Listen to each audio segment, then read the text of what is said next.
Salmo 27, nós vamos ler o versículo 8.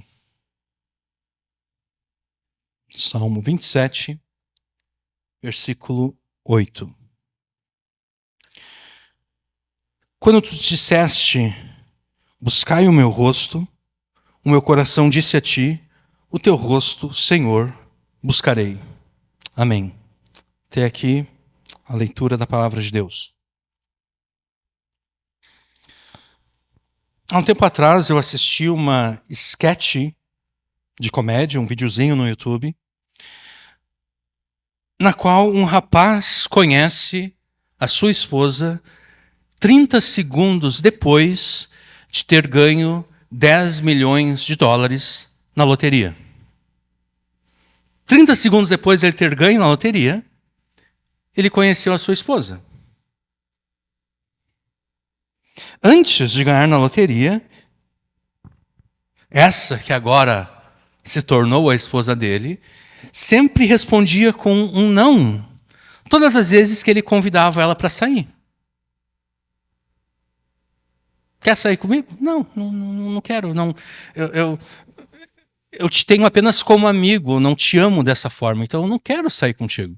Mas 30 segundos depois, que ele ganhou na loteria 10 milhões de dólares, ela não apenas aceitou sair com ele, como de fato aceitou casar-se com ele.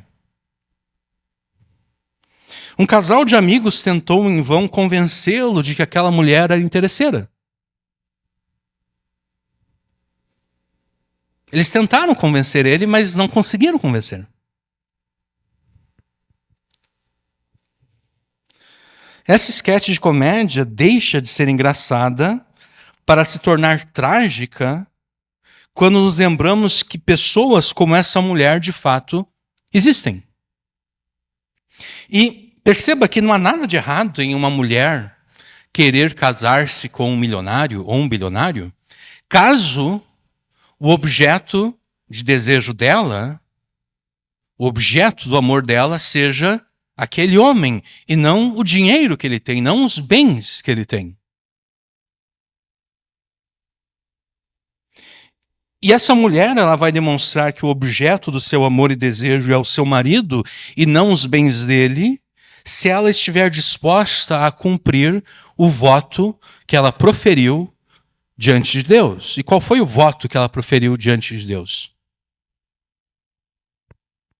Ela votou diante de Deus amar, respeitar e ser fiel ao seu esposo na alegria e na tristeza, na saúde e na doença, e também na riqueza e na pobreza. Por todos os dias da sua vida, até que a morte os separe. Eu sei que hoje em dia as pessoas não costumam fazer votos nos seus casamentos. Hoje em dia as pessoas costumam... Eu estava presente certa feita num casamento e eu fiquei um tanto quanto escandalizado quando eu percebi que não foram feitos votos no casamento. Eu não me lembro exatamente o que o noivo falou, mas eu me lembro o que a noiva falou. A noiva simplesmente falou o seguinte: olha, tu me faz sentir tão bem. Tu faz tão bem para mim, e é por isso que eu quero me casar contigo. O problema disso é que isso não é promessa alguma, né? Porque o que essa mulher está dizendo é o seguinte: se de repente ela encontrar um homem que faça ela se sentir melhor do que aquele que agora ela está tomando como esposo, ela vai deixar esse para ficar com esse outro, né? Porque o objetivo dela, ao casar, ela não está prometendo amor, fidelidade, respeito. Não, ela só está casando por interesse. Eu estou casando contigo porque tu me faz sentir assim. Mas, de repente, eu posso encontrar alguém que me faça sentir melhor. Então eu vou te deixar por esse outro. Eu creio que essa é uma das razões pelas quais os casamentos, mesmo os casamentos entre crentes, começam a naufragar. Porque não existe, a pessoa não fez, de fato, um voto diante de Deus. E se ela não fez um voto diante de Deus, certamente na sua mente, casamento não tem nada a ver com aliança, não tem nada a ver com promessa. Casamento tem apenas a ver com como eu estou me sentindo agora.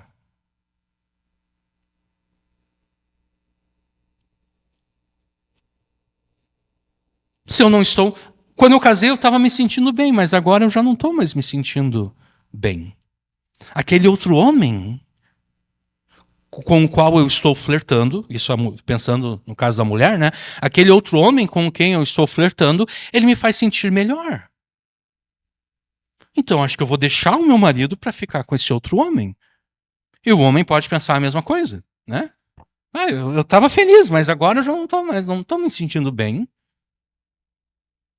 Aquela mulher que está me dando bola, ela acendeu de novo essa eletricidade dentro de mim. Então eu vou abandonar a minha esposa e vou me unir a ela, porque que culpa eu tenho? É isso que eu estou sentindo. Né? Mas isso é assunto para uma outra pregação. De qualquer modo, voltando aqui, não há nada de imoral em uma mulher usufruir dos bens do seu esposo, desde que o objeto verdadeiro do seu amor e desejo seja o seu marido e não os seus bens. E ela vai demonstrar isso, ela vai demonstrar que o objeto do seu amor e desejo é o seu marido e não os bens dele, se ela estiver disposta a cumprir o seu voto matrimonial, se ocorrer, se acontecer do seu marido, por alguma razão, perder os bens. Porque assim como alguém pode, do dia para a noite, ficar milionário, né? De repente a pessoa ganha na loteria e ela fica milionário. Do dia para a noite é possível também a pessoa perder todo o seu dinheiro. E é ali que ela vai demonstrar se ela foi imoral ou não ao usufruir dos bens do seu marido. Quando ele perder os bens e ela permanecer com ele. Na riqueza e na pobreza. Agora, se ela resolver abandonar o seu esposo quando ele perder os bens, ficará claro que o objeto de amor e desejo dela nunca foi o seu marido, mas os bens dele, o que significa que ela foi imoral ao usufruir dos bens do seu marido, dos bens daquele homem que ela fingiu amar e desejar. Mas agora, se o objeto de amor e desejo da mulher é o seu marido e não os seus bens, não há nada de imoral em ela usufruir dos bens do seu marido. Do mesmo modo, não há nada de errado em você buscar as bênçãos que Deus, em Cristo, concede graciosamente ao seu povo, desde que o objeto do teu amor seja o próprio Deus e não as suas bênçãos. Porque entre os cristãos que querem ser fiéis a Deus, comumente se critica a ideia de buscar as bênçãos de Deus com a seguinte frase: não busque as bênçãos de Deus, busque o Deus das bênçãos. Talvez você já tenha ouvido essa frase. Uma outra avaliação nessa frase é: não busque os dons, busque o Deus que concede os dons.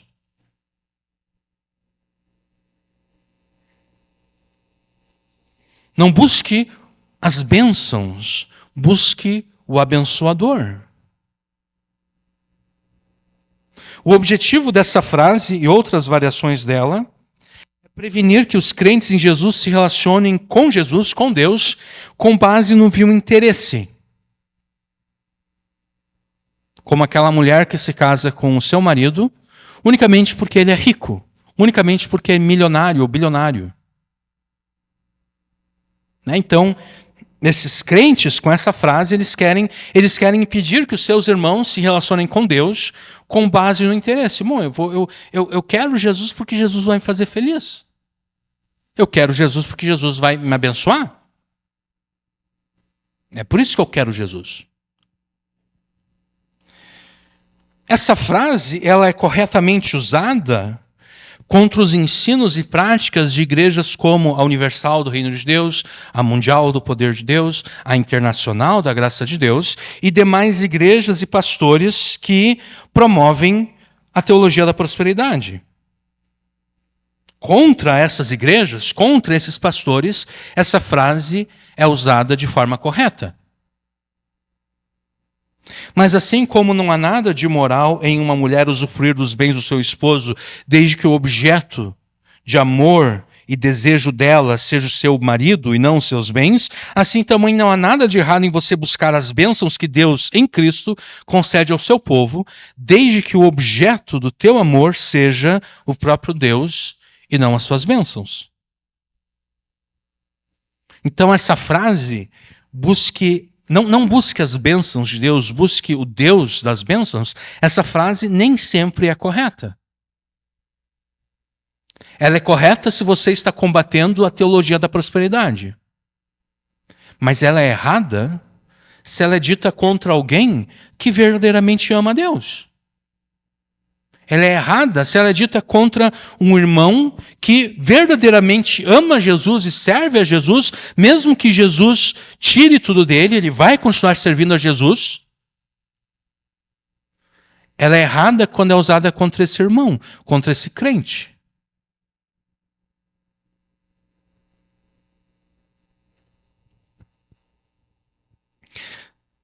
Nessa mensagem, nós continuaremos afirmando aquilo que começamos na pregação passada, que você deve rejeitar a teologia da prosperidade, porque a teologia da prosperidade não passa de um amontoado de heresias.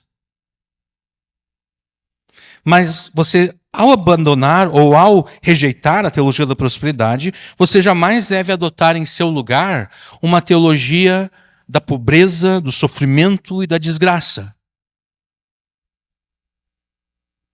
Porque ambas são perversões da Escritura.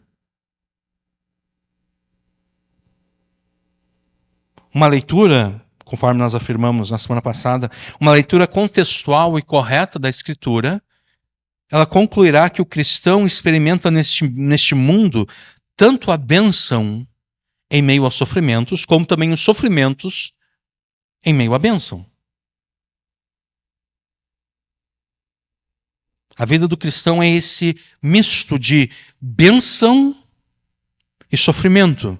Sofrimento e bênção. Então, nem a teologia da prosperidade está correta, porque a teologia da prosperidade afirma que a vida do crente deve ser uma vida apenas de bênção. Se tu está enfrentando algum sofrimento, se tu está enfrentando alguma tristeza, se alguma coisa deu errado na tua vida, é porque ou você não tem fé em Deus, ou então você pecou. E é por isso que coisas ruins estão acontecendo com você. É isso que a teologia da prosperidade afirma, e ela está errada. Porque a teologia da prosperidade não consegue explicar Jó. Né? O próprio Deus afirma que Jó sim, era um homem pecador, mas sendo um homem pecador, ele se esforçava para servir a Deus, ele se esforçava para obedecer a Deus. E é por isso que o próprio Deus afirma que em Jó era um homem reto, temente a Deus e se desviava do mal. E ainda assim, tudo deu errado na vida dele. Chegou um momento em que tudo deu errado. Ele perdeu todos os bens que ele tinha, ele perdeu os seus filhos, ele perdeu a sua saúde. E de uma certa forma, ele perdeu a sua esposa, né? Porque a esposa ficou escandalizada com aquele sofrimento, a ponto de ela falar o seguinte para Jó: Jó, tu tá louco, Jó? Como é que tu ainda permanece fiel a Deus? Amaldiçoa Deus e morre. Então, de uma certa forma, ele perdeu a esposa também, porque a esposa, em vez de se unir a ele em lamentação diante de Deus, mas ainda assim uma lamentação que permanece fiel a Deus, não, ela se colocou contra ele e contra Deus. Então, de uma certa forma, ele perdeu a esposa também.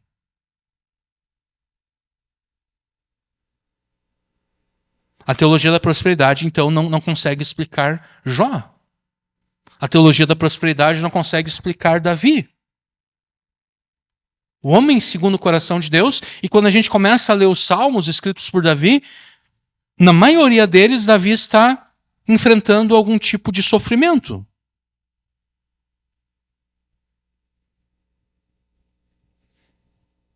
Então a teologia da prosperidade está errada, mas a gente não pode adotar no lugar dela uma teologia do sofrimento e da desgraça, como, bom, a vida do crente é isso mesmo, é desgraça após desgraça, é sofrimento em cima de sofrimento. Não. Não é, porque a teologia do sofrimento e da desgraça também não consegue explicar Jó.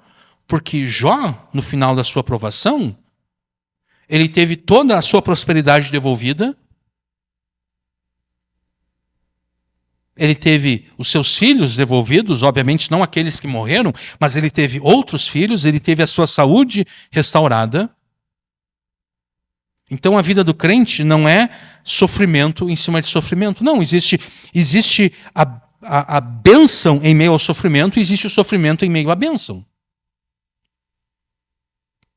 É com esse entendimento que nós vamos continuar lendo, interpretando e aplicando o Salmo 27, para que você aprenda com Davi a ter uma fé que enfrenta e vence a realidade do sofrimento. E à medida em que lermos, interpretarmos e aplicarmos o Salmo 27, você notará que a fé que enfrenta e vence a realidade do sofrimento é aquela fé que busca a Deus no dia da adversidade. Não é aquela fé que se escandaliza no dia da adversidade. Não é aquela fé que eu não acredito que Deus permitiu isso na minha vida. Como Deus pode permitir isso aqui na vida de um crente? Na vida de alguém que é fiel a Ele? Na vida de alguém que o obedece? Não. A fé que se escandaliza, a fé que, se escandalizando, abandona a Jesus, essa fé, ela não vence a realidade do sofrimento. A fé que vence a realidade do sofrimento é aquela que até pode ficar por um momento escandalizada com o sofrimento, mas logo depois se arrepende. E com Jó repete, bom, se eu recebi de Deus o bem, eu não posso reclamar quando Deus me dá o mal.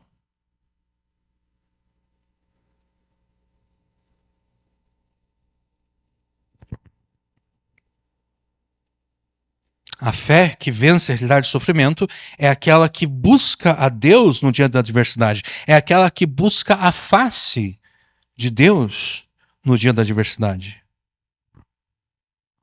Por essa razão, se a gente fosse resumir essa pregação numa frase apenas, busque as bênçãos que Deus em Cristo concede graciosamente ao seu povo e Ele te abençoará no dia mau, para usar a linguagem de Paulo em Efésios. Ele te abençoará no dia da adversidade, para usar a linguagem de Davi aqui no Salmo 27.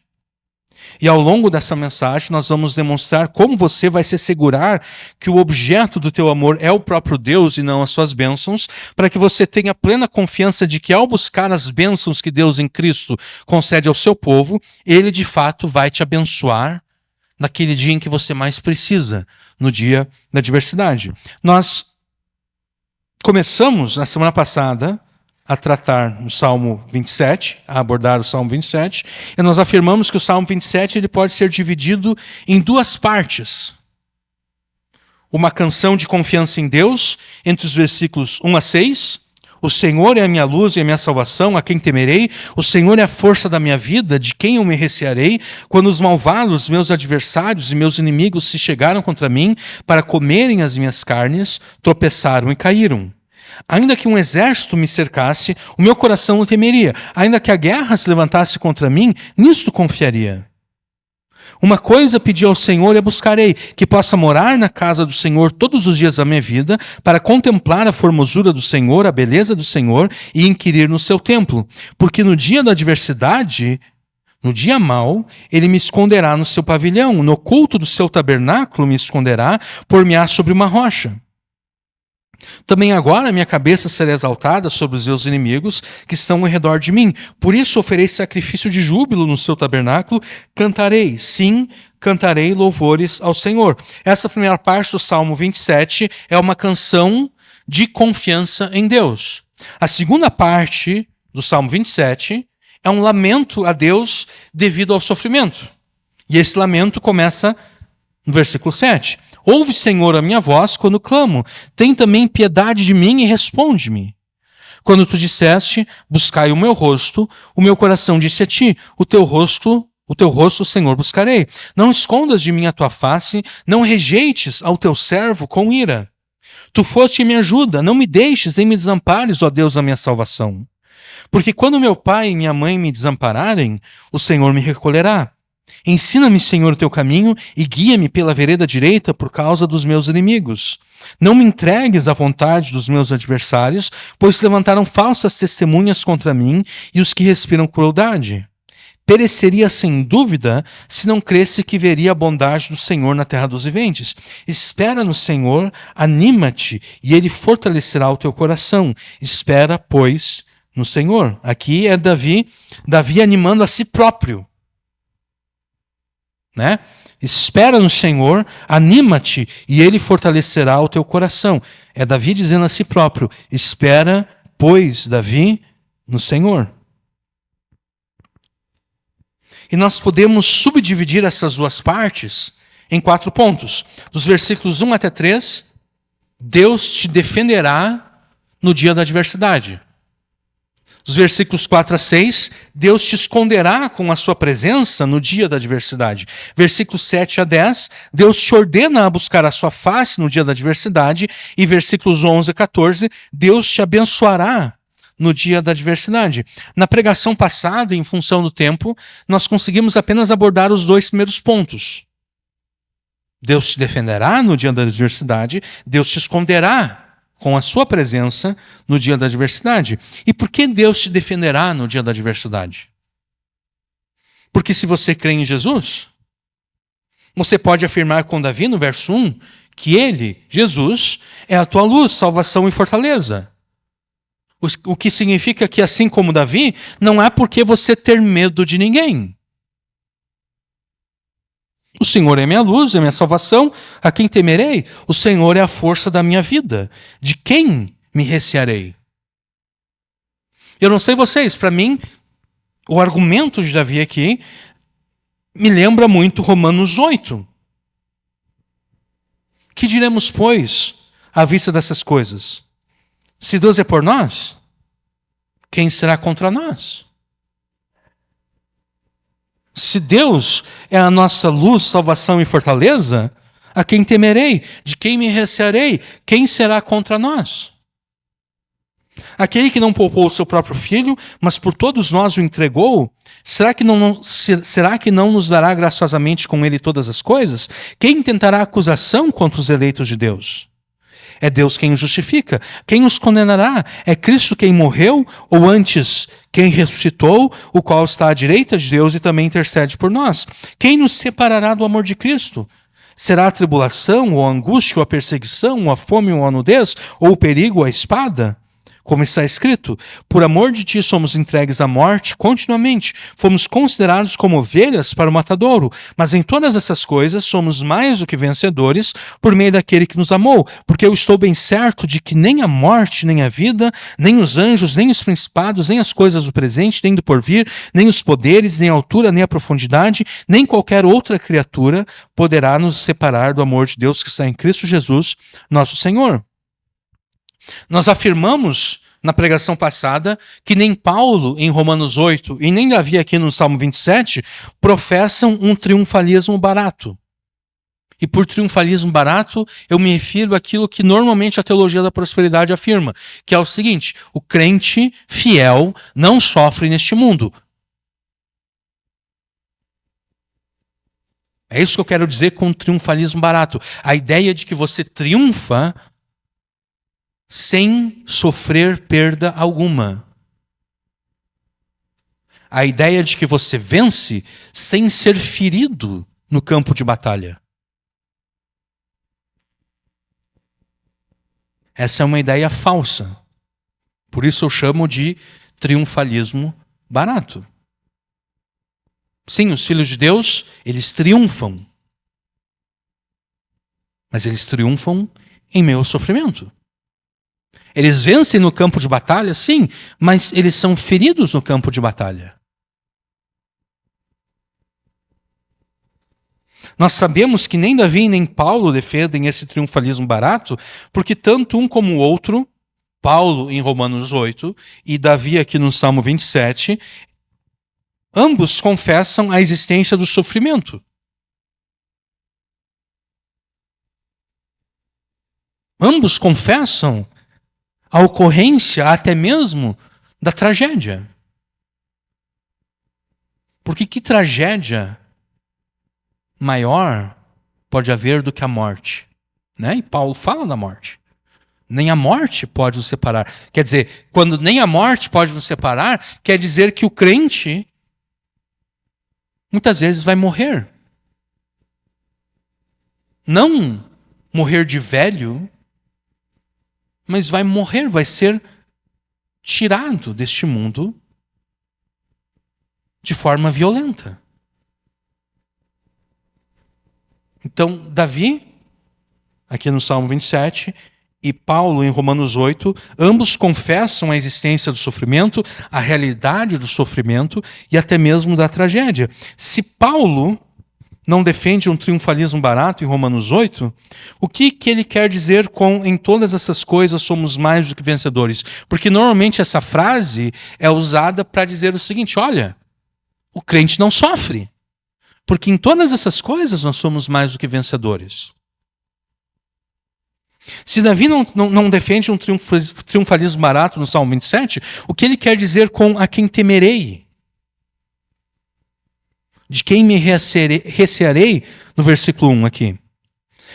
Paulo e Davi querem dizer que Deus não permite que nem Satanás e nem os nossos inimigos humanos consigam atingir os seus propósitos com o sofrimento e a dor que eles suscitam contra nós. A gente pode pensar em Jó. Quando o diabo planejou o mal contra Jó, o objetivo do diabo era qual? Era destruir Jó. Era destruir Jó através da blasfêmia de Jó.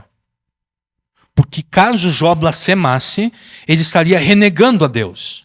Né? Caso Jó blasfemasse, ele estaria dizendo, eu não sirvo mais a esse Deus que roubou os meus bens, que me privou dos meus filhos, me privou da minha saúde. Eu não sirvo mais esse Deus, porque esse Deus não me serve para nada. E se esse Deus não me serve para nada, eu não servirei a ele. Se Jó blasfemasse contra Deus, o diabo teria conseguido destruir Jó, porque então Deus seria obrigado a destruir Jó eternamente. Esse era o objetivo do diabo, ao planejar o mal contra Jó. Mas qual foi o objetivo de Deus ao permitir que o diabo planejasse o mal contra Jó?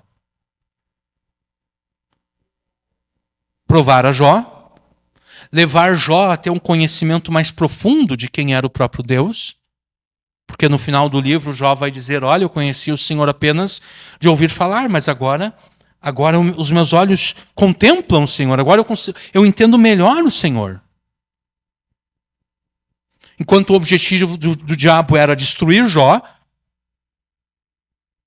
com toda aquela tragédia, o objetivo de Deus com aquela tragédia era santificar Jó. Era fazer com que Jó se tornasse mais maduro. Então, quando Paulo escreve em todas essas coisas somos mais que vencedores, em vez de defender um triunfalismo barato, Paulo está afirmando que tudo aquilo que o crente passa neste mundo de sofrimento redunda apenas para o bem do próprio crente, que é exatamente o que Paulo afirmou antes de Romanos 8, versículo 31. Né? Antes disso, Paulo vai dizer que todas as coisas cooperam para o bem daqueles que amam a Deus. Aquilo que o diabo intenta para o mal, Deus intenta para o bem. Aquilo que os inimigos humanos intentam para o mal, Deus intenta para o bem, como José. Os irmãos de José intentaram o mal contra ele para destruir José. O objetivo deles era a morte do seu irmão. A tal ponto que, de fato, eles estavam cogitando a, de fato, matar José. Mas aí um dos irmãos diz o seguinte: não. Judá disse isso. Não vamos matar José. Vamos deixar com que outros matem José. Vamos vender ele como escravo. E a vida de um escravo é uma vida difícil. Certamente, em algum momento, ele vai ser morto. Então, eles fizeram o mal contra José, porque eles queriam o mal, eles queriam a destruição de José. E Deus permitiu aquilo para o bem. Eles queriam o mal. Eles intentaram para o mal. Deus intentou para o bem. Então é isso que tanto Paulo, em Romanos 8, como Davi aqui no Salmo 27, tem em mente quando Paulo afirma que em todas essas coisas nós somos mais do que vencedores, e quando Davi afirma aqui no versículo 1, a quem temerei, de quem me recearei. É por isso que, mesmo em meio ao sofrimento e dor, você pode e deve se juntar a Davi e Paulo nos seus cânticos de confiança em Deus, sabendo que Deus vai te defender dos propósitos satânicos. Sabendo que mesmo quando Deus permite o mal e a desgraça e a tragédia, Deus está permitindo aquilo por um motivo bom.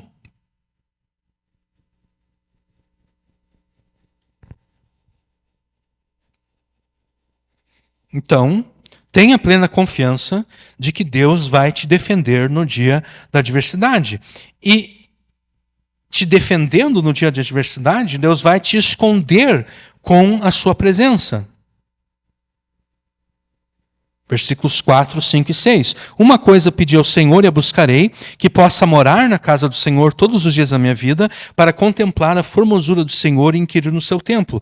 Porque no dia da adversidade me esconderá no seu pavilhão. No oculto do seu tabernáculo, o lugar onde Deus habita, me esconderá. Quer dizer, Deus vai esconder o seu filho com a sua presença. Deus vai pegar o seu filho e esconder esse seu filho com a sua presença, pôr-me-á sobre uma rocha. Também agora a minha cabeça será exaltada sobre os meus inimigos que estão ao redor de mim, por isso oferecerei sacrifício de júbilo no seu tabernáculo, cantarei, sim, cantarei louvores ao Senhor. Davi afirma que ele pediu algo a Deus, talvez o pedido mais importante que Davi tenha feito a Deus. E o pedido é o seguinte: que ele pudesse morar na casa do Senhor todos os dias da sua vida. Davi quer morar na casa de Deus, no tabernáculo de Deus, que depois seria substituído pelo templo construído por Salomão. Davi queria ter o privilégio de morar na casa de Deus todos os dias da sua vida, para poder contemplar a beleza do Senhor, né? Contemplar a formosura, a beleza do Senhor e inquirir no seu templo. Obviamente, na nova aliança não existe uma casa de Deus. Ou melhor, na nova aliança existe sim uma casa de Deus, na nova aliança sim existe um tabernáculo de Deus, mas não é uma casa construída por mãos humanas. Não é um templo feito de pedras literais. Na nova aliança, a casa de Deus, o templo de Deus, é o povo de Deus. E aqui a gente tem que tomar cuidado, Porque eu já vi muitas pessoas afirmando o seguinte: a igreja sou eu. Porque Paulo afirma em 1 Coríntios 6 que o corpo dos crentes é templo do Espírito Santo. Mas a igreja não é o crente individual. A igreja é a reunião dos crentes. Porque eu já vi alguns, especialmente no YouTube, argumentando o seguinte: não precisa, eu não preciso ir à igreja porque a igreja sou eu. Não, tu não é a igreja. Eu não preciso ir à igreja, eu não preciso congregar numa igreja porque a igreja sou eu. Não, tu não é a igreja. Crente individual nenhum é a igreja. A reunião dos crentes é a igreja. A congregação dos santos é a igreja. Então, traduzindo a linguagem de Davi aqui, que era um santo da antiga aliança, para nós que somos santos na nova aliança, habitar na casa do Senhor por todos os dias da nossa vida nada mais é do que ser um membro do povo de Deus. Congregar numa igreja que congrega os santos que professam Jesus. Isso é habitar na casa de Deus, né? Mas você deve ter percebido que eu deixei de lado aqui uma parte importante. Davi não apenas pede ao Senhor o privilégio de morar na casa do Senhor. Ele pede ao Senhor isso e depois ele busca isso. Uma coisa pedi ao Senhor e a buscarei: que eu possa morar na casa do Senhor todos os dias da minha vida para contemplar a formosura do Senhor e inquirir no seu templo. Não adiantava de nada Davi orar ao Senhor, mas depois Davi pensar: quer saber? Eu não vou no tabernáculo de Deus. Eu não vou oferecer os sacrifícios que Deus ordena que eu ofereça. Eu não vou comparecer na presença de Deus na Páscoa e nas outras festas. Não, eu não vou fazer nada disso. Deus estaria lá do céu observando Davi e diria: bom, mas Davi, o teu comportamento é um tanto contraditório, né? Tu quer habitar na minha casa, mas tu não te esforça para habitar na minha casa. Da mesma forma, o crente que ora a Deus, né? Em primeiro lugar, eu tenho para mim que a maioria dos crentes não faz essa oração de Davi. Eu tenho para mim que a maioria dos crentes não pede ao Senhor o privilégio de habitar na sua casa todos os dias da sua vida. Mas ainda que os crentes de fato orassem isso aqui, não adianta de nada orar isso aqui e daí, hoje tem culto, mas eu não estou afim de ir.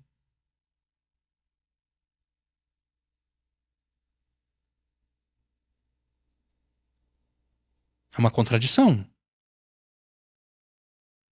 Se eu oro a Deus pedindo o privilégio de habitar na sua casa, quando eu tenho a oportunidade de ir à casa de Deus, eu devo ir à casa de Deus. Eu devo me congregar com os santos, eu devo me ajuntar aos santos no culto a Deus.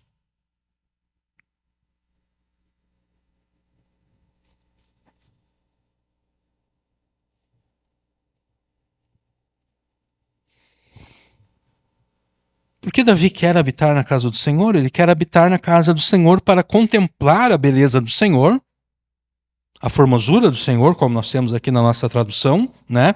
E meditar no seu templo.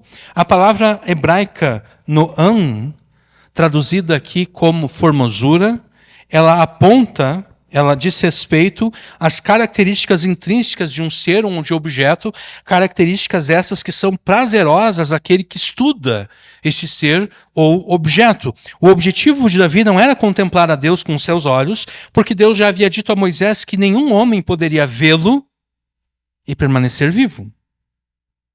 Ao escrever que queria contemplar a beleza, a formosura do Senhor, Davi estava afirmando que ele queria conhecer o caráter de Deus, os atributos de Deus. Ele queria conhecer o que Deus, o que faz Deus ser belo, o que faz Deus ser formoso.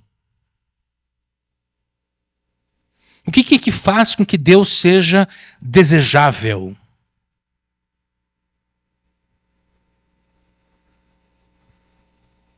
O que é que faz que Deus seja belo? O que é que faz com que Deus seja formoso?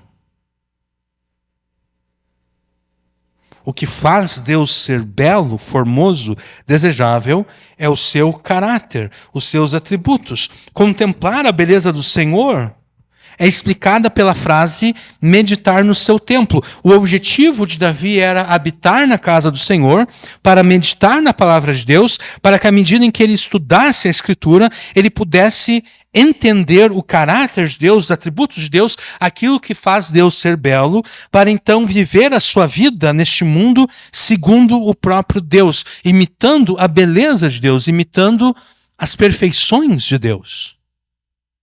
Imitando na sua vida a formosura de Deus. É a esse tipo de pessoa que Deus defenderá no dia da angústia.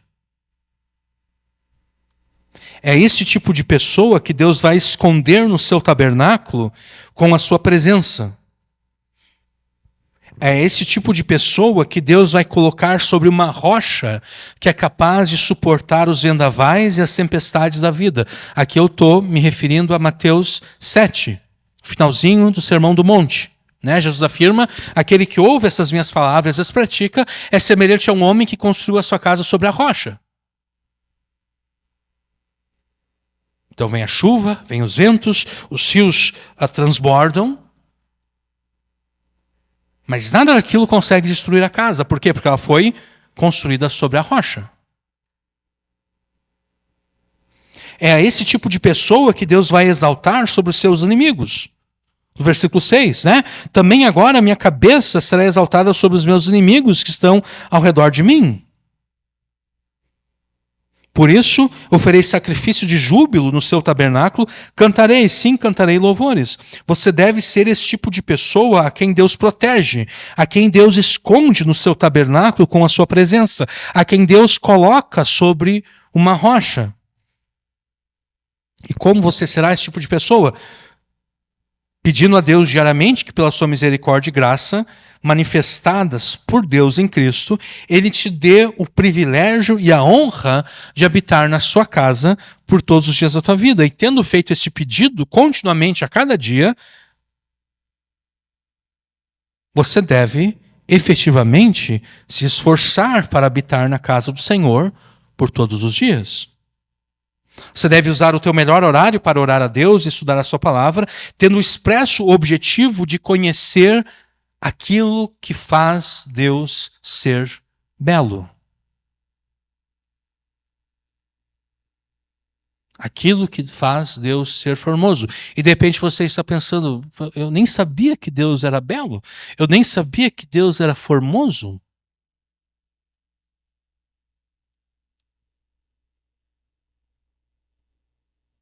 Se você não sabia, você está sabendo a partir de agora. O teu objetivo ao estudar a Escritura é descobrir o que faz Deus ser belo, o que faz Deus ser formoso, o que faz Deus ser perfeito.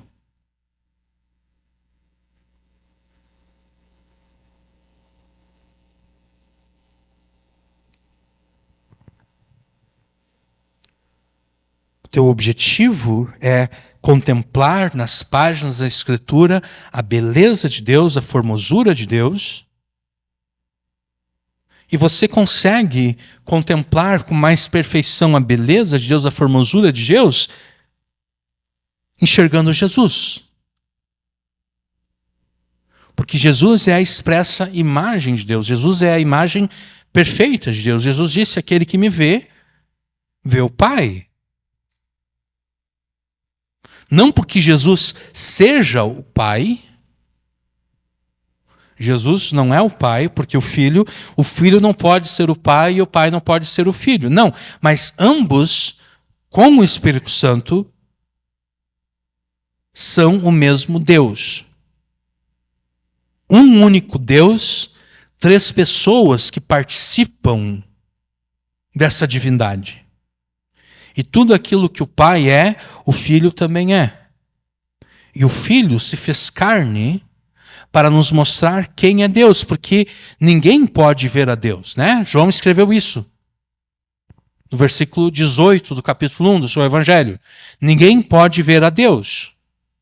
O Filho unigênito, o Deus unigênito, é aquele que nos mostra quem é Deus. Jesus reflete a beleza de Deus, a formosura de Deus, à medida em que Jesus obedece à lei de Deus. E a lei de Deus nada mais é do que a revelação de quem Deus é. Por que Deus condena o adultério? Deus condena o adultério porque Deus condena todo e qualquer tipo de infidelidade. É por isso que ele condena um adultério. O adultério é um tipo de infidelidade. E Deus é um Deus fiel. Deus não é um Deus infiel. Então, sendo ele fiel, ele necessariamente deve condenar toda infidelidade, inclusive o adultério. Sendo ele o Deus da verdade e o Deus verdadeiro, ele deve necessariamente condenar toda mentira e todo falso testemunho. E assim por diante.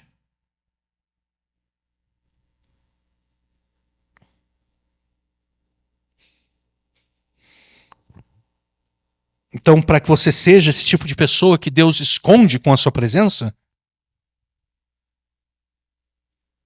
você deve, em primeiro lugar, pedir que Deus te conceda o privilégio de habitar na sua casa por todos os dias da tua vida, e tendo feito esse pedido, se esforçar efetivamente para habitar na casa de Deus, da casa do Senhor, por todos os dias da tua vida. Você deve usar o teu melhor horário para orar a Deus e estudar a sua palavra, tendo o expresso objetivo de conhecer melhor ao teu Deus e Pai e ao Senhor Jesus Cristo, para que você possa imitar ao teu Pai como filho amado e ser santo como Ele é santo, através da imitação de Jesus, que é a imagem perfeita do Pai. Você deve estar presente sempre que a igreja na qual você é membro e frequenta celebra cultos a Deus, para que você seja transformado segundo a imagem daquele que você adora, porque um princípio bíblico é que as pessoas, elas se tornam semelhantes ao seu objeto de culto.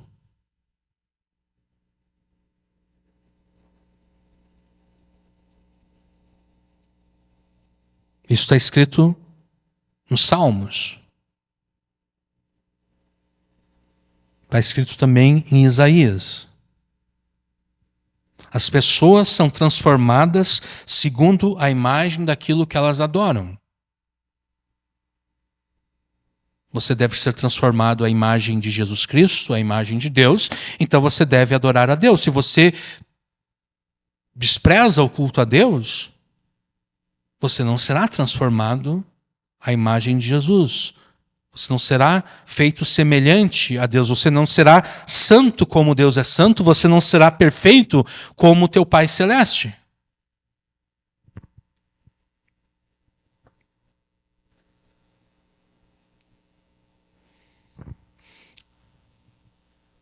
Ao estar presente no culto e ao ouvir a pregação que é feita, você é levado a contemplar nas páginas da Escritura a beleza da glória de Jesus em medidas cada vez mais profundas. E à medida que você contempla a beleza da glória de Jesus, e à medida que você aplica tudo isso à tua vida e às suas circunstâncias, você é feito mais semelhante ao próprio Jesus. É esse tipo de pessoa que Deus esconde com a sua presença no dia da adversidade. Vivendo dessa forma, você terá plena confiança que Deus te defenderá no dia da adversidade, que Deus te esconderá com a sua presença no dia da adversidade. E tudo isso aqui, até agora, foi uma revisão da pregação passada. A partir de agora, nós vamos abordar aquilo que ficou de fora na pregação passada em função do tempo. A partir do versículo 7, nós chegamos à parte do Salmo 27, em que Davi lamenta diante de Deus os seus sofrimentos e as suas dores. A partir dos 2 pontos anteriores, nós percebemos que você terá a confiança de que Deus te defenderá e esconderá com a sua presença no dia da adversidade, somente se você realmente buscar habitar na sua casa e ser conformado à imagem do seu Filho, obedecendo a sua palavra em todas as coisas e em quaisquer circunstâncias. E a oração é um dos meios de graça para que você habite na casa de Deus e seja transformado à imagem de Jesus. E nós aprendemos com Davi, não apenas nesse salmo, mas em todos os seus salmos, que é muito apropriado, através da oração, você apresentar as suas queixas e lamentos a Deus. Ouve, Senhor, a minha voz quando clamo. Tem piedade de mim e responde-me.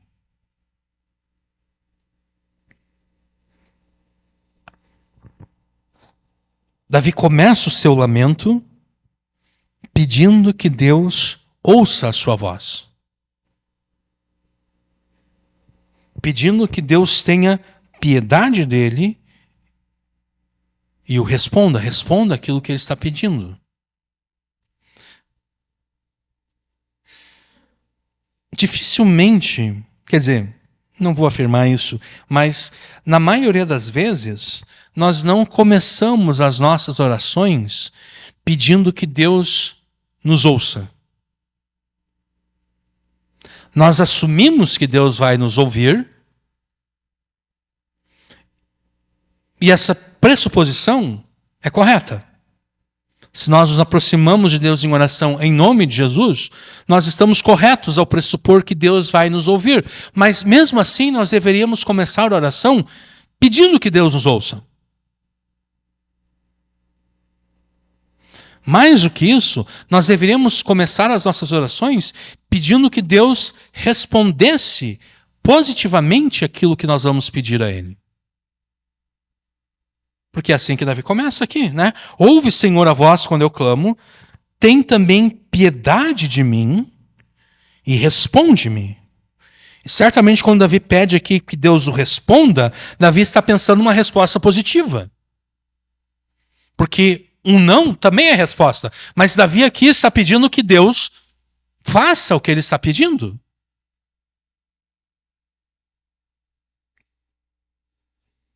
Davi continua no seu lamento, afirmando que quando Deus disse a ele, buscai a minha face, o coração de Davi respondeu a Deus, a tua face, Senhor, buscarei.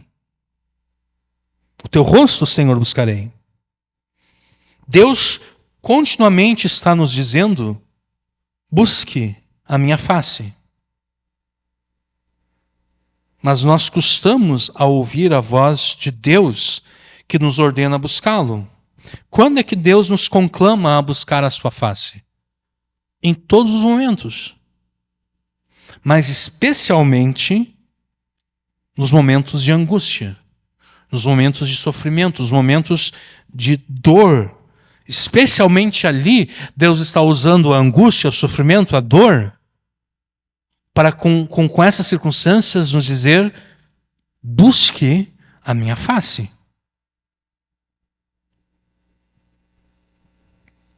Mas o que é buscar a face de Deus? Na linguagem do Antigo Testamento, a face de Deus está ligada às bênçãos da aliança, às bênçãos de Deus, que Ele promete ao seu povo na Escritura. Por exemplo, em Números 6, vocês não precisam abrir lá, mas eu vou ler aqui para vocês, a partir dos versículos 23, a partir do versículo 23, Deus, através de Moisés, ordena o seguinte, fale com Arão e com seus filhos, dizendo que abençoem os filhos de Israel do seguinte modo, o Senhor os abençoe e os guarde. O Senhor faça resplandecer a sua face sobre vocês e tenha misericórdia de vocês.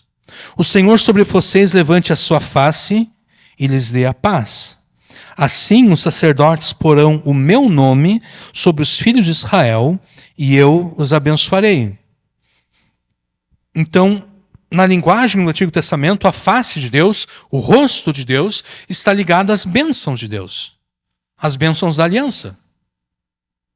Quando Deus resplandece o seu rosto sobre alguém, Deus está se voltando para essa pessoa com graça, para abençoá-la. Quando Deus levanta o seu rosto sobre uma pessoa, Deus está se voltando para essa pessoa com graça, para abençoá-la. Quando Deus esconde o rosto de alguém, quando Deus volta as costas para alguém, Deus está se voltando para essa pessoa com ira, para amaldiçoá-la, para fazer o mal contra essa pessoa.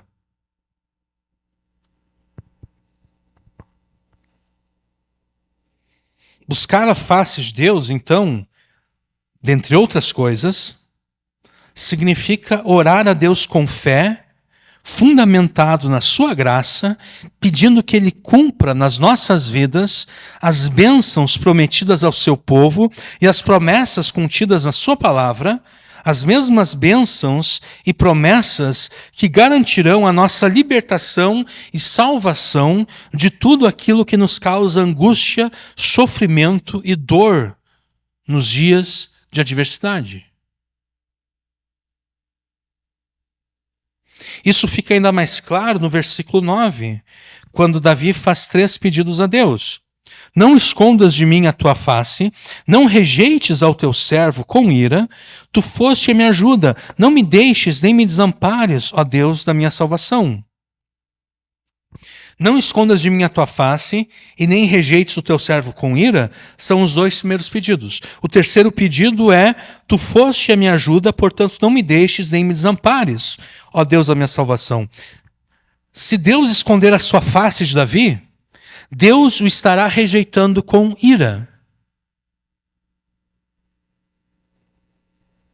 O que demonstra que ao pedir que Deus lhe mostre a sua face, Davi está pedindo que Deus lhe dê as bênçãos da aliança. Davi também afirma que não faz sentido que o Deus da sua salvação, que o ajudou no passado, agora o abandone e desampare. O Senhor foi Deus da minha salvação no passado. Por que o Senhor deixaria de ser o Deus da minha salvação agora? Se o Senhor me salvou no passado, por que o Senhor não me salvaria agora? Se o Senhor me abençoou no passado, por que o Senhor não me abençoaria agora? Se o Senhor me livrou no passado, por que não agora?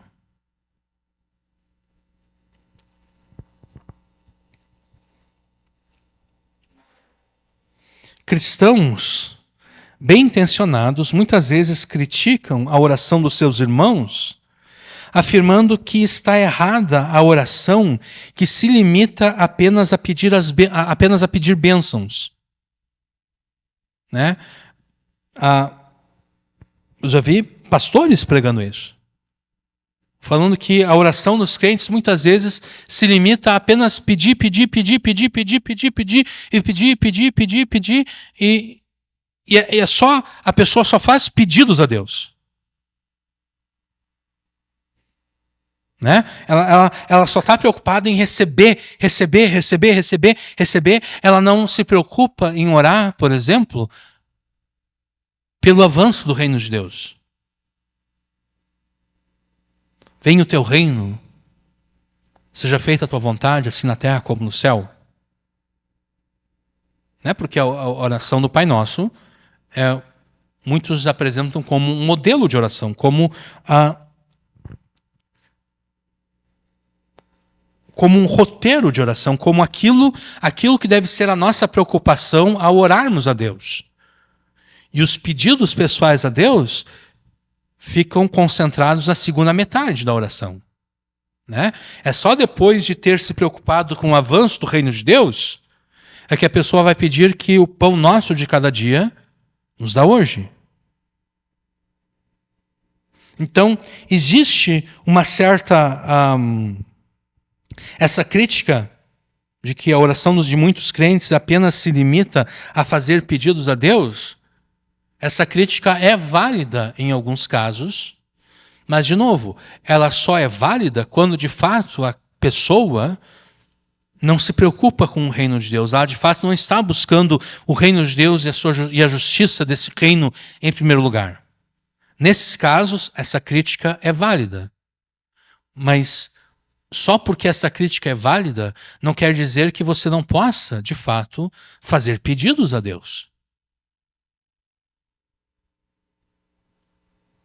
Nós devemos analisar as nossas orações para ver se de fato estamos orando de forma errada e pecaminosa, como nos alertou Tiago na sua epístola, né? Tiago escreveu o seguinte: pedem e não recebem, porque pedem mal, para esbanjarem em seus prazeres. Então existe uma petição má. Existe uma petição pecaminosa. E como eu posso reconhecer se eu estou pedindo de forma errada? Como eu posso reconhecer se os pedidos que eu faço a Deus são errados ou corretos? É fácil. Quando você pede a Deus bênçãos das quais você não tem necessidade alguma, você certamente está pedindo de forma errada. Por exemplo,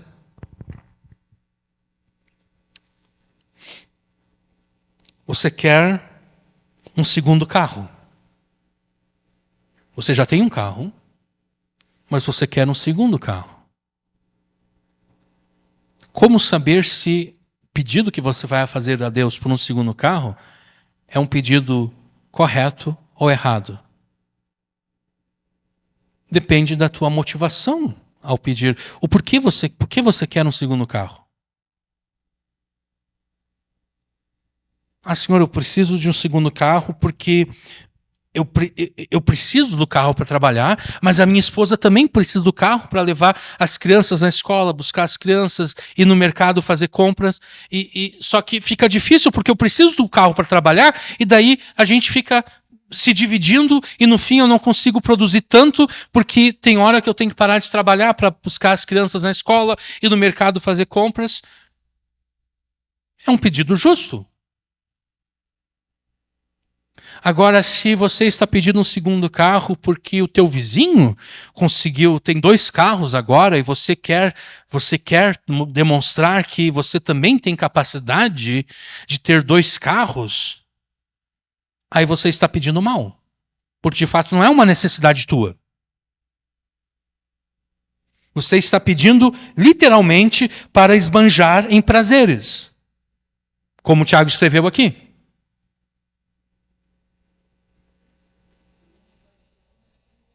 Exatamente, eu tô com inveja do meu vizinho, que ele tinha um carro importado, agora tem 2 carros importados.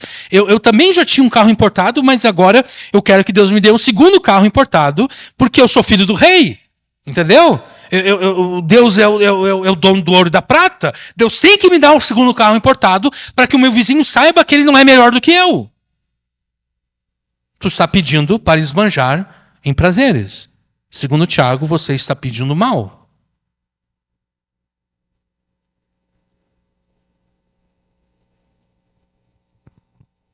Mas se você precisa de um segundo carro, de fato. Ah, Senhor, um outro exemplo. Senhor, eu quero expandir os meus negócios. Só que para expandir os meus negócios, eu preciso de um segundo carro.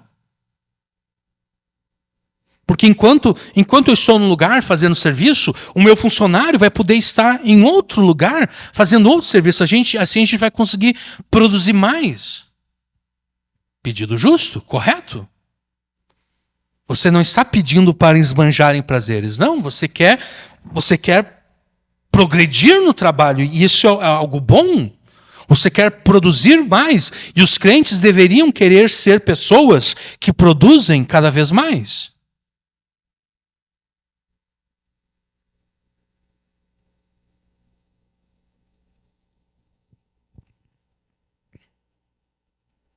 Então, quando você pede a Deus as bênçãos das quais você não tem necessidade alguma, você pode ter certeza de que está pedindo errado. E isso é um sinal de que o objeto último do teu amor, não é Deus e sim as bênçãos de Deus, conforme nós falamos na introdução. Você está querendo usar Deus para conseguir aquilo que você não tem necessidade alguma.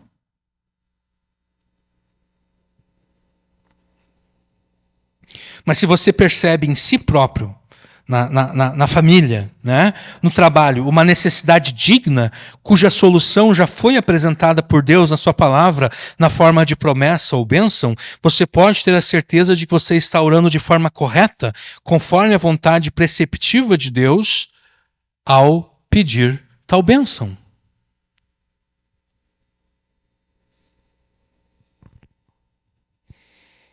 Então, sendo este o teu caso, não se deixe intimidar, nem fique envergonhado de pedir a Deus todas quantas bênçãos você crê serem necessárias para solucionar as suas necessidades. Peça a Deus tudo aquilo que você entende ser necessário para resolver o problema ou problemas que você está enfrentando.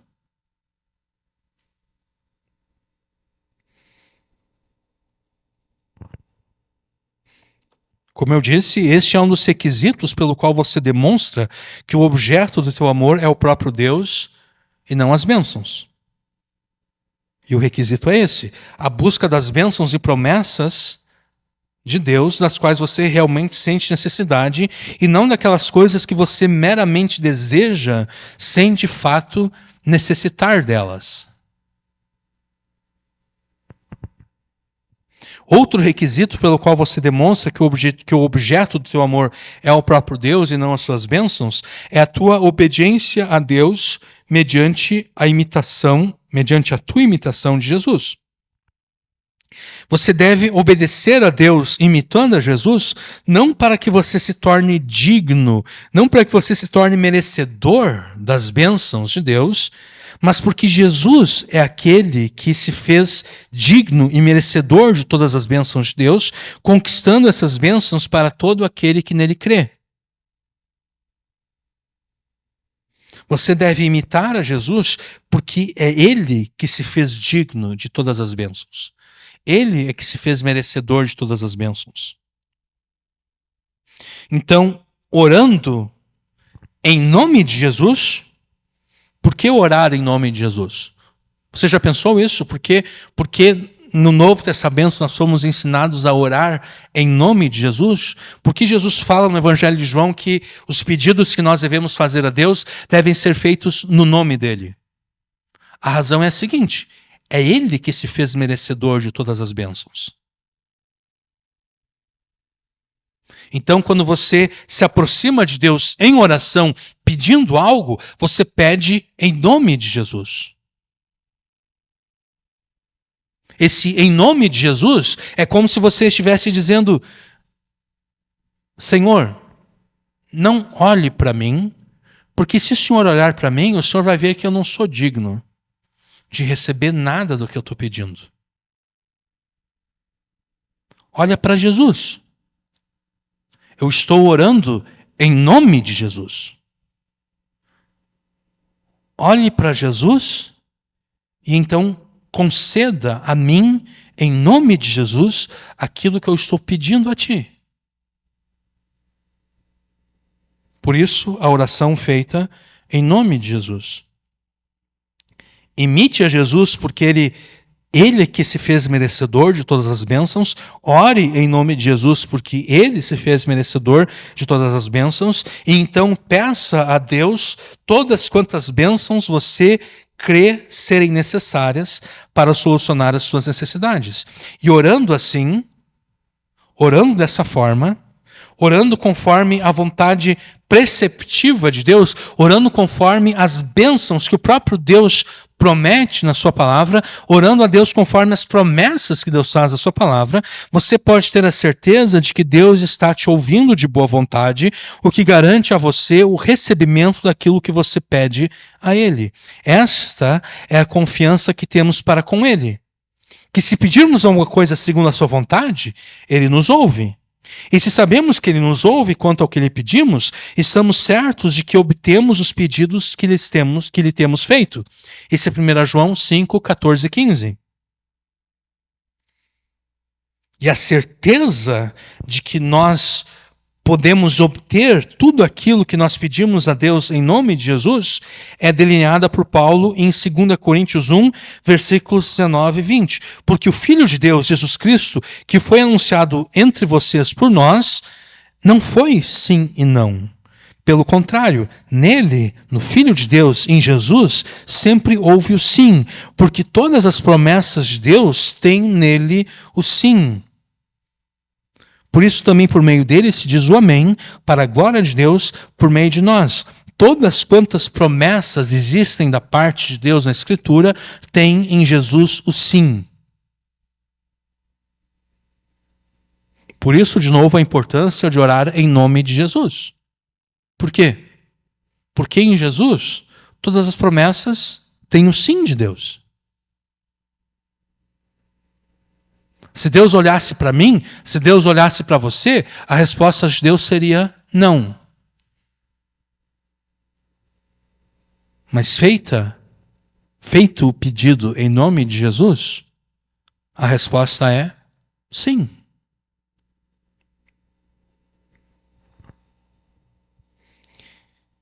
Versículo 10. Porque quando meu pai e minha mãe me desampararem, o Senhor me recolherá. Se mesmo os nossos pais, sendo maus, nos derem boas coisas, quão melhor serão as bênçãos que o nosso Pai Celeste, que é perfeitamente bom, nos dará em resposta às nossas orações. Mas para isso é necessário que você ore de novo, em nome de Jesus.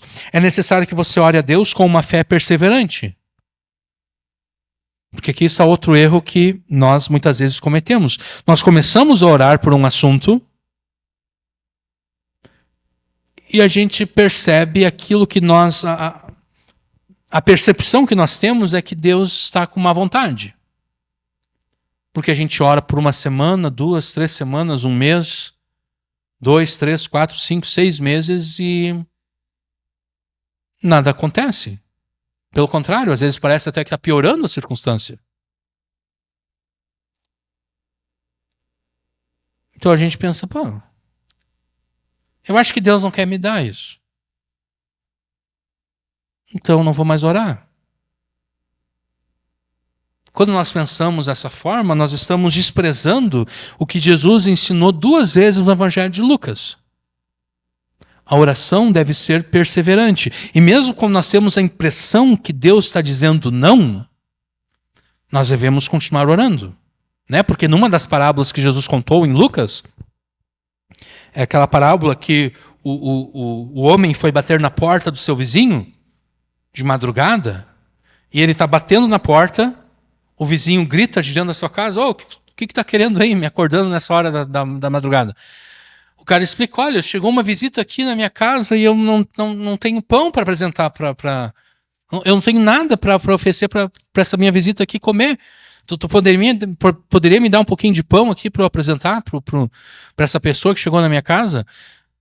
Jesus na parábola diz que o homem de dentro da sua casa diz, olha, eu não vou te dar nada agora.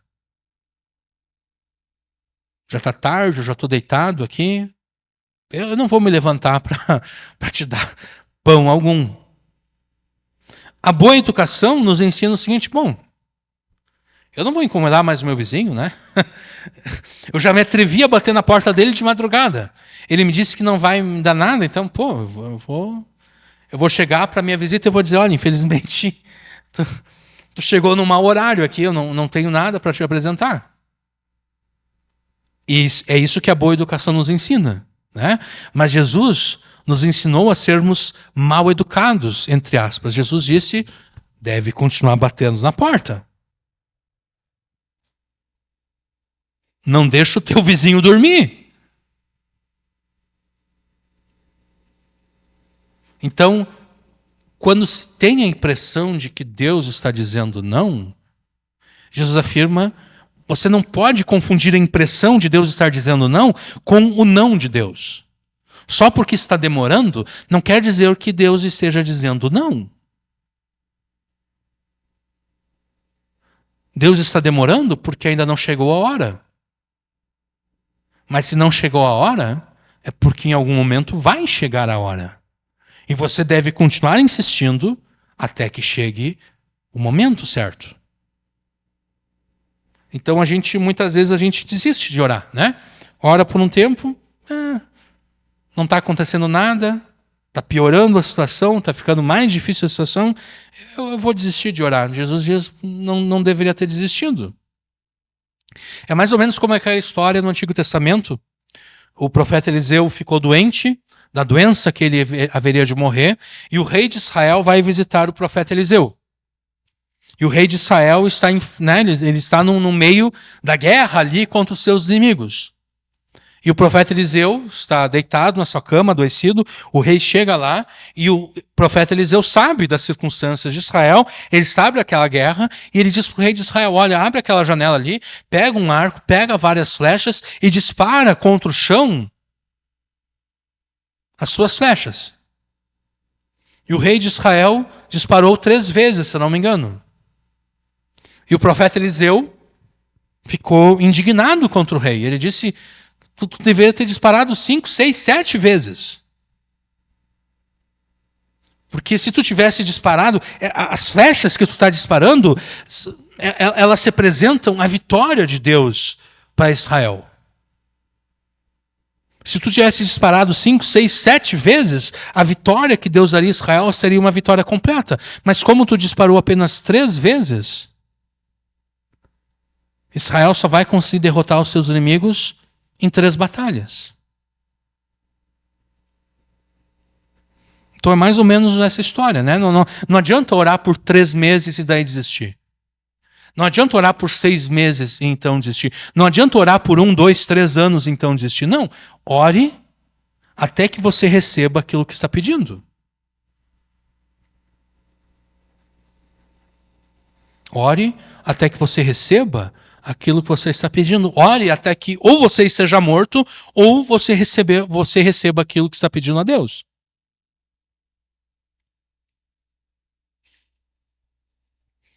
É necessário, então, que você ore a Deus com uma fé perseverante.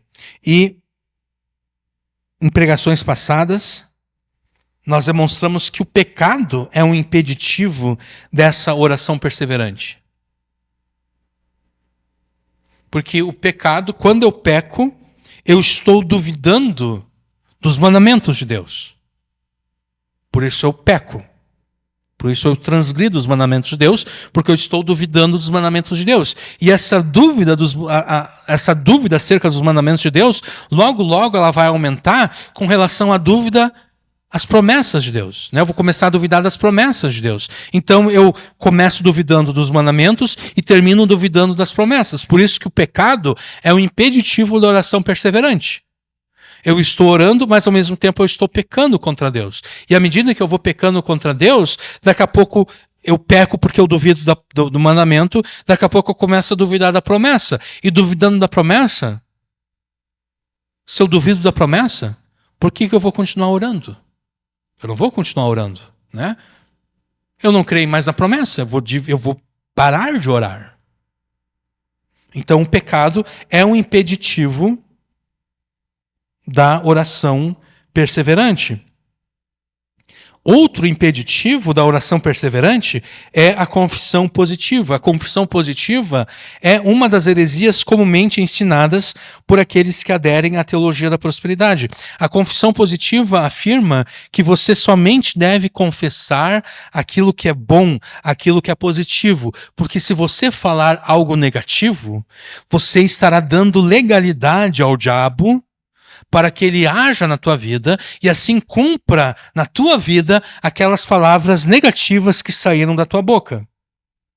A confissão positiva impede a oração exatamente porque não há como orar a Deus pela libertação de uma circunstância difícil se você não pode confessar a realidade daquela circunstância difícil.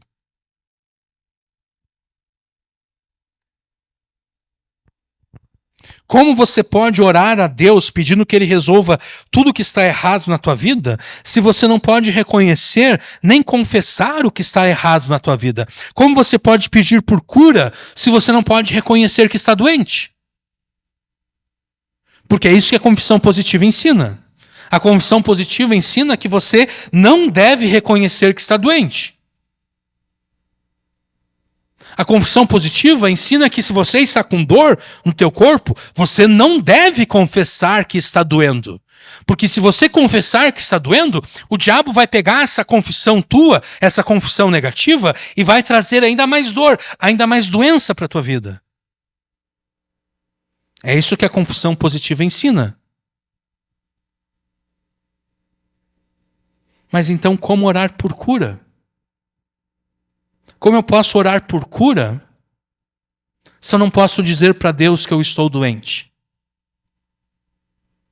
Como eu posso pedir que Deus tire a dor do meu corpo se eu não posso dizer para Deus que o meu corpo está doendo? Como eu posso pedir que Deus tire a dor da minha alma se eu não posso dizer para Deus que a minha alma está doendo?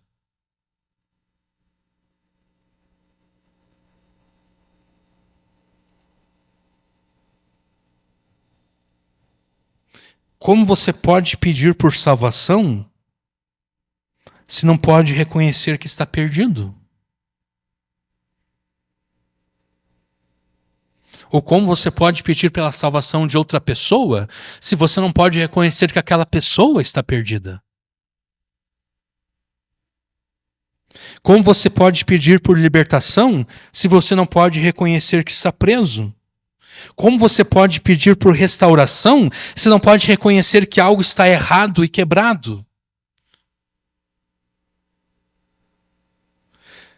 Então, a confissão positiva é um impeditivo à oração, mas o oposto da confissão positiva também é um impeditivo da oração, e o oposto da confissão positiva é a autocomiseração, o coitadismo, o vitimismo.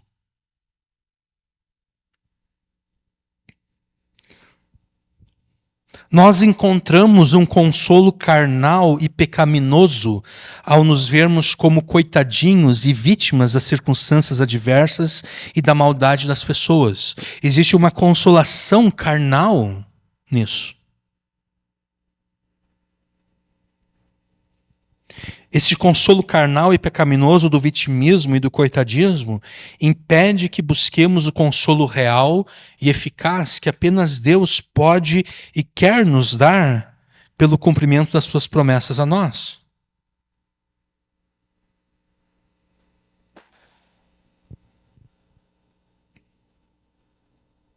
Então, para que você busque a face de Deus diariamente, com aquela oração feita com fé perseverante, não se deixe levar nem pela confissão positiva e nem pelo coitadismo, nem pelo vitimismo.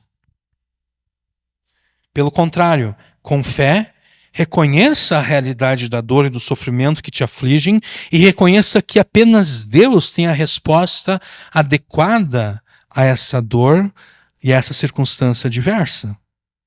E então insista com Deus diariamente, orando a Ele sem desistir, sem cessar, sempre em nome de Jesus.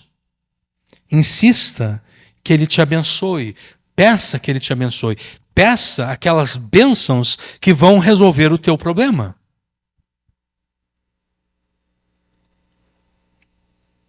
Deus ordena que você busque a sua face no dia da adversidade. Então, no dia da adversidade, busque a face de Deus. Busque aquelas bênçãos que Deus, em Jesus, promete e concede ao seu povo. E como resultado dessa busca diária e insistente da face de Deus, feita em nome de Jesus e com uma fé perseverante, como resultado disso, Deus te abençoará no dia da adversidade, com uma bênção que culminará no livramento final de tudo aquilo que te aflige e angustia. Versículo 11. Ensina-me, Senhor, o teu caminho, guia-me pela vereda direita por causa dos meus inimigos. A primeira bênção que Deus te concede no dia da angústia é a certeza de que você está sendo guiado por Ele, na sua vontade, em tudo que você faz e em todas as circunstâncias. Nós não temos agora tempo hábil para discutir o que significa ser guiado por Deus, mas eu posso dizer rapidamente o que não é ser guiado por Deus. Ser guiado por Deus não é tentar descobrir o que Deus determinou que vai acontecer na minha vida.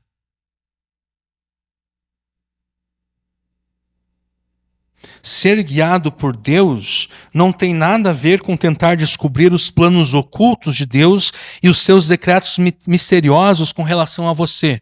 Não, isso não é ser guiado por Deus. Ser guiado por Deus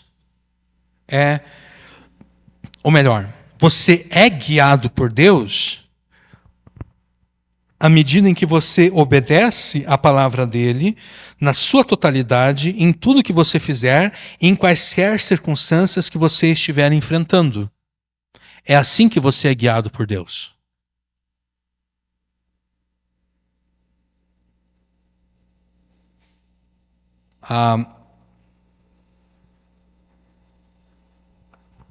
Pregadores falsos como Benny Hinn e outros. Benny Hinn, eu cito Benny Hinn porque ele escreveu um livro famoso chamado Bom Dia, Espírito Santo. Talvez você tenha lido, ou conhece, não sei. Mas esse livro ensina o seguinte: tu tem que perguntar para Deus o que Ele quer que você faça. Né? Qual é a aventura que o Espírito Santo quer que eu me lance no dia de hoje? Então eu começo o dia dizendo: bom dia, Espírito Santo.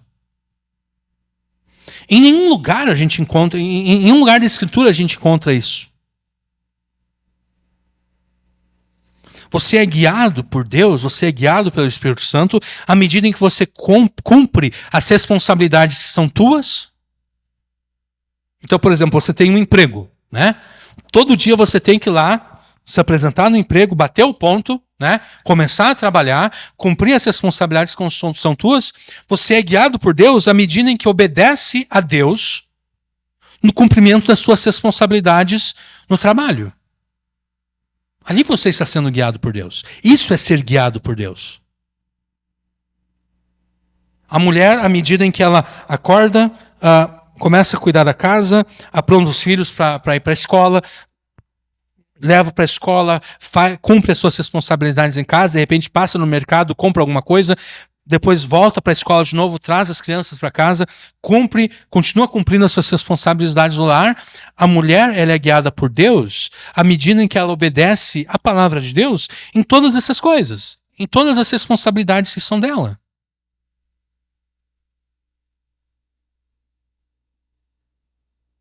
Então, quer ver uma forma bem prática?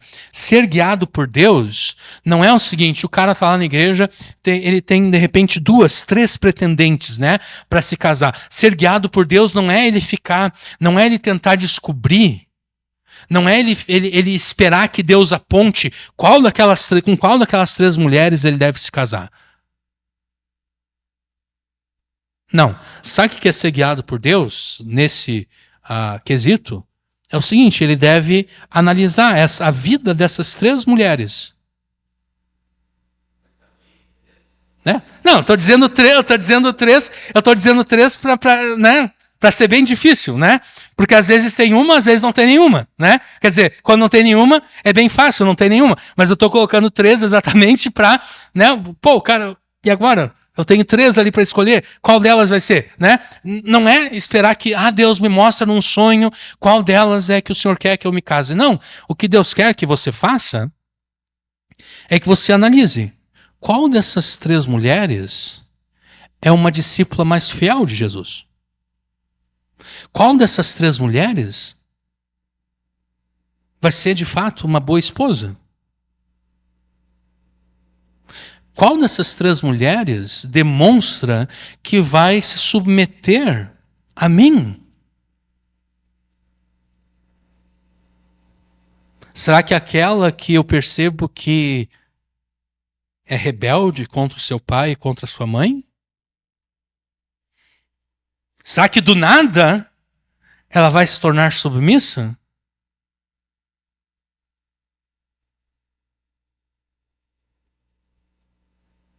Isso é ser guiado por Deus. É julgar aquelas 3 mulheres pela palavra de Deus. Porque nessa de, Senhor, me mostra num sonho ou me mostra numa visão, quem disse que o sonho e a visão vão ser de Deus? Porque de repente você, na visão você vai ver a mais bonitinha das três, né?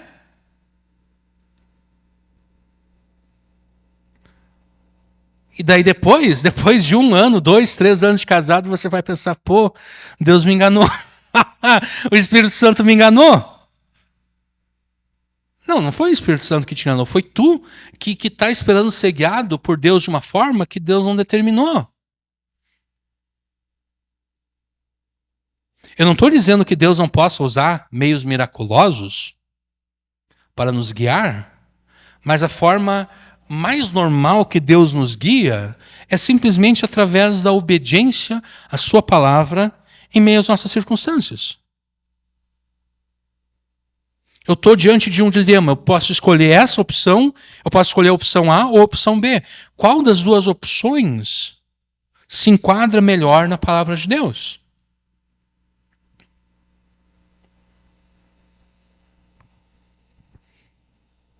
Eu tenho a possibilidade de trocar de emprego, mas será que se eu trocar de emprego, e se eu trocar de emprego eu vou ter um salário melhor, mas será que se eu trocar de emprego eu vou ter mais tempo para minha família ou eu vou ter menos tempo para minha família? Porque de repente é melhor ganhar um salário menor e ter mais tempo para a família, né?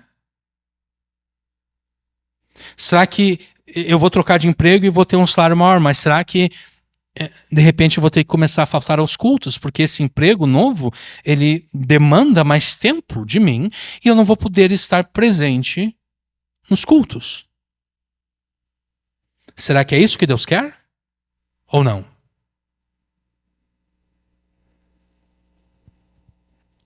A primeira bênção, então, é ser guiado por Deus na sua vontade em tudo que você faz, em todas as circunstâncias. A segunda bênção relacionada à primeira é a seguinte: assim como pela tua obediência à palavra, Deus te estará guiando segundo a sua vontade, Deus também impedirá que os planos satânicos se cumpram na tua vida. Versículo 12. Não me entregues à vontade dos meus adversários, pois se levantaram falsas testemunhas contra mim e os que respiram crueldade. À medida em que você é guiado por Deus, dessa forma como nós escrevemos há pouco, você é liberto por Deus das artimanhas e dos planos satânicos que ele está formando contra você. Não me entregues à vontade dos meus adversários, pois levantaram falsas testemunhas contra mim e os que respiram crueldade. Aqui a gente pode lembrar de José, né? José foi vendido pelos seus irmãos como escravo e anos mais tarde, décadas mais tarde, ele se reencontra com eles. E quando ele se reencontra com eles, José afirma o seguinte: olha, vocês intentaram o mal contra mim, mas Deus usou o mal de vocês para o bem. Mas por que Deus pôde usar o mal dos seus irmãos para o bem? Porque José estava sendo guiado por Deus. Porque em todas as circunstâncias de José obedecia a Deus. José foi vendido como escravo, José se tornou um escravo agora. Bom, ele vai obedecer a Deus como escravo. Isso quer dizer que quando a mulher do seu senhor vai ficar dando bola para ele, o que ele vai fazer? Ele vai obedecer a Deus. E daí a circunstância piora, porque a mulher, né, nada pior do que uma mulher rejeitada, né? A mulher se sentiu rejeitada, inverteu a história. Diz que, na verdade, era ele que estava dando em cima dela, ele que tentou forçá-la. Ele é preso, a circunstância dele fica pior, mas o que José faz? Ele continua sendo fiel a Deus. Ele continua obedecendo a Deus na prisão. E é dito que mesmo na prisão, Deus faz com que José prospere. O que para nós não, o que para a teologia da prosperidade é uma contradição, né? Como é que tu pode ser um prisioneiro próspero? Não, se é para você ser próspero, você não pode ser prisioneiro, conforme a teologia da prosperidade. Mas José é próspero na prisão. José já tinha sido próspero antes como um escravo, agora ele é próspero na prisão. E daí, então, sim, chega o momento da exaltação. Mas o momento de exaltação só chegou porque José, em todo o sofrimento dele, permaneceu obedecendo a Deus. Se José tivesse rebelado contra Deus, dizendo que era injusto, que ele, sendo inocente, sofresse tanto e assim passasse a desobedecer a Deus, o intento maligno dos seus irmãos teria se cumprido. E José teria morrido no Egito como um escravo e seria esquecido pela história. Todas as adversidades que você está agora enfrentando foram planejadas por Satanás para te destruir. Mas Deus usa os planos malignos de Satanás para te abençoar, impedindo que ele alcance vantagem sobre você, impedindo deste modo que ele te destrua. Mas isso só será verdade na tua vida se você, assim como José, obedecer a totalidade da palavra de Deus em todas as suas circunstâncias que você estiver vivendo. A terceira bênção, é que você poderá ter a certeza de que Deus te livrará e salvará de toda adversidade, sofrimento e dor que agora te angustiam. Versículo 13. Pereceria sem dúvida se não cresse que veria a bondade do Senhor na terra dos viventes. Davi afirma que se não tivesse a certeza de que ainda agora, nessa vida, ele veria a bondade de Deus, ele morreria devido ao seu sofrimento e dor. Mas Davi tinha essa certeza de que mesmo agora, nessa vida, ele ainda veria a bondade do Senhor. Davi tinha certeza de que ele não precisaria esperar a ressurreição escatológica do último dia para experimentar a bênção de Deus. Ele ainda, agora, antes de morrer, ele ainda experimentaria a bondade de Deus.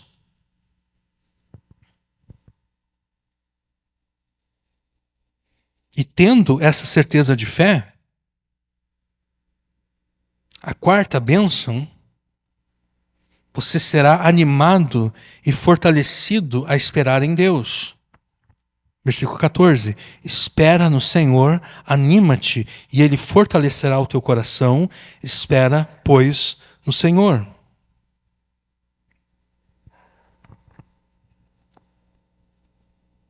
Tendo recebido essas três bênçãos, A primeira, ser guiado por Deus. A segunda, não ser entregue à vontade dos adversários. A terceira, a certeza de que verá a bondade de Deus na terra dos viventes.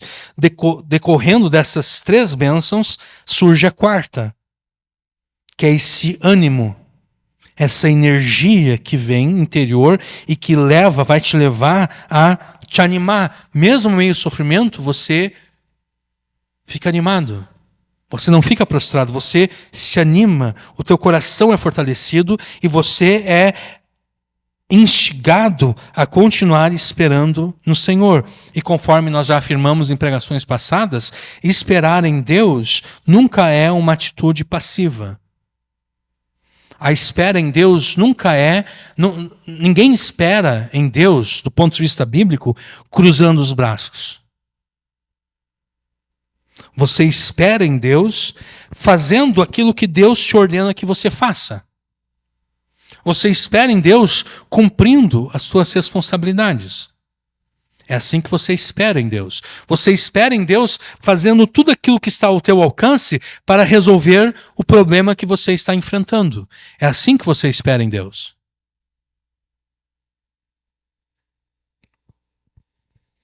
Agindo dessa forma, você poderá ter a certeza de que Deus te abençoará no dia da adversidade, com uma bênção que culminará no fim desse dia. Esse dia mau, que de repente já dura semanas, meses ou de repente anos, esse dia mau, ele chegará ao fim como uma culminação dessa bênção que Deus te dará.